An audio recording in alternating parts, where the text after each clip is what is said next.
you're gonna do a PowerPoint for less than 15 minutes, no more than 15 minutes. From the step 1 to the 4, it has to last no more than 30 minutes, because you have so many leads to reach out. You have so many things to do.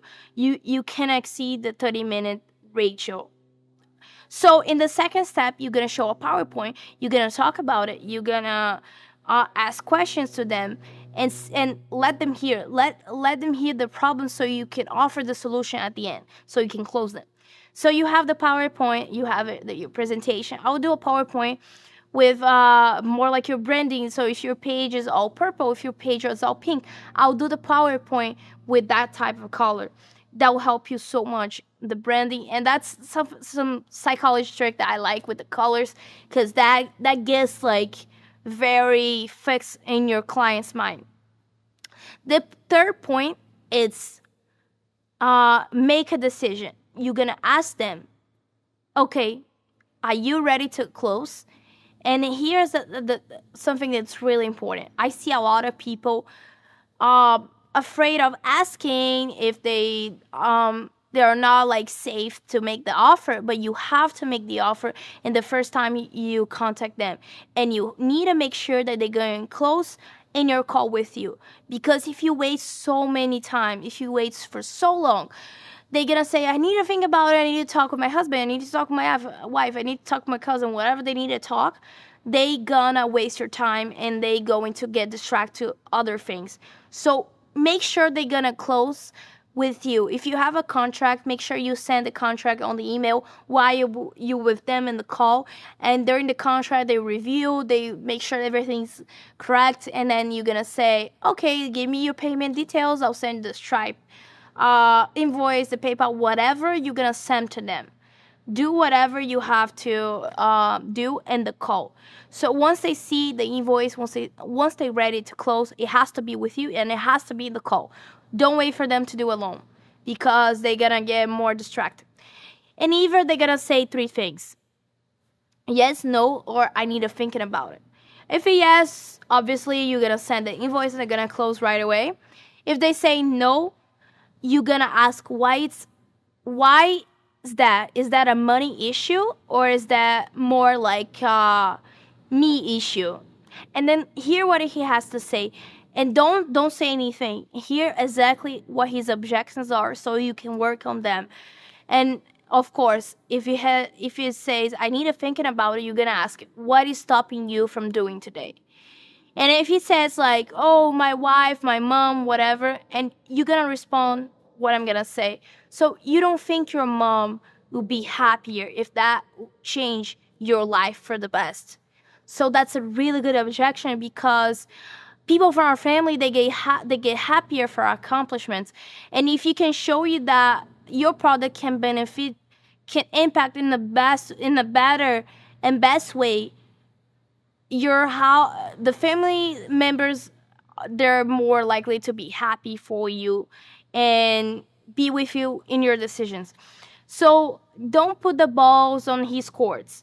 Just make the decision based on what they think will be the best for you, and if they'll bring happiness. So that's a really good objection to break for your lead. And of course, the most important part, it's really important to do a follow-up. You're gonna have a list of the leads. I said in the first process that you have the temperature of it. If the lead's cold, if the lead's hot, you're gonna have a list of the people that didn't close right away, and then you're gonna classify them hot or cold. Of course, you're gonna prioritize the ones that are more likely to close with you, and then you're gonna text them every single day until you get an answer. It can be daily, it can be weekly, and you're gonna just have normal social interaction. Hey, how are you? I hope to hear back from you. I have an offer, and you need to create value for them, because you need to justify why they need to invest that type of money. If you have especially if you have a high ticket product, you need to create so much value to their lives. And you need to justify why they will make that investment and what change you're gonna bring to their life. If you can justify why you can change and the positive impacts that you can do it, it's more likely someone to close with you. Guys, your offer is always gonna be better than your product.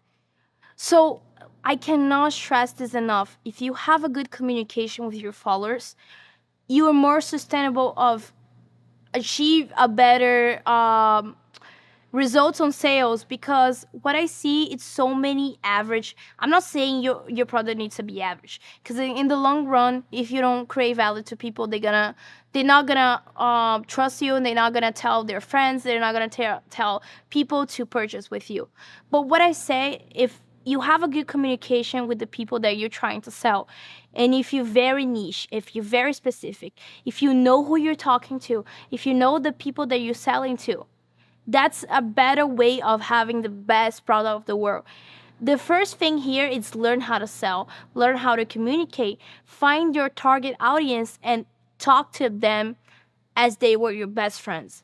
Because once you have a very specific and very loyal audience, you can sell anything. You can literally sell anything. That's why I'm so in the previously modules I said how I guess I am from promos, because I rather sell a high ticket product with for value that can impact someone's life, that can change someone's life, than just put like random products from random brands. Because what are you gonna have in exchange? I don't know, $200. In the worst case scenario, you're gonna have $1,000.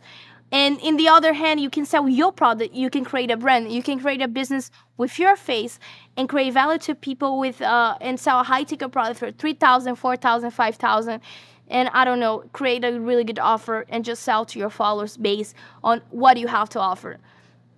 In the long run, that's the best option. Of course, if you are a public person, that's a completely different approach, which I'm gonna say in the next modules. But what the message I'm trying to tell you guys, it's how to sell your product, your business, how to gain more exposure on Instagram throughout your communication. That's a really important thing that I will say to you guys to focus on. Create your audience, create your product, sell to them, and have a good offer. And make sure you do the follow-ups, because as I previously mentioned, the follow-ups are extremely important. Because there was a demographic that said that 85 of people, they are not going to close in the first contact. Most of the people, they close the fifth time that you talk to them. And your competitor not gonna even take to the fifth time, because I don't see a lot of people doing follow-ups with other people. They will give up in the first attempt, and they be like, whatever, he's never gonna buy. And from experience, the people that are really excited in the first call, I've seen people that are not that excited in the first call. In the fifth call, they're like dying to purchase your product. Because what do you create? You create like curiosity, you create scarcity, and you create value. And that drives people crazy. And if you can have those three things aligned, you can sell literally anything. Anything. Value, scarcity, and your offer. Those are the three main traits that you need to have in your Instagram, you need to have in your business, and you need to have with your sales. I don't care if you're the only person working your business or you have salespeople. But if you have those three things aligned, your business is gonna do so well. So have those three things aligned, and you're gonna do really good on Instagram. Whatever it takes to win. By having the right mindset, it completely can shift your reality. Because if you're not aligned of who you are, and what you can achieve, you're not going to be ready to get big things in life. Why am I saying this? Because before going to the battlefield, you need to surround your people that are aligned with your purpose. People that want to win next to you. People that have the right mindset. And I'm gonna tell you one thing. Having this path, it gets lonely, because you're going to see people that you grew up with, people from your family, people that you are surrounded with certain beliefs that you're going to ask yourself, does it make sense for me to be around those people? If that doesn't make sense for you, why you listen to them? Did they achieve big things in life? If the answer is no, you should definitely limit your time with those people.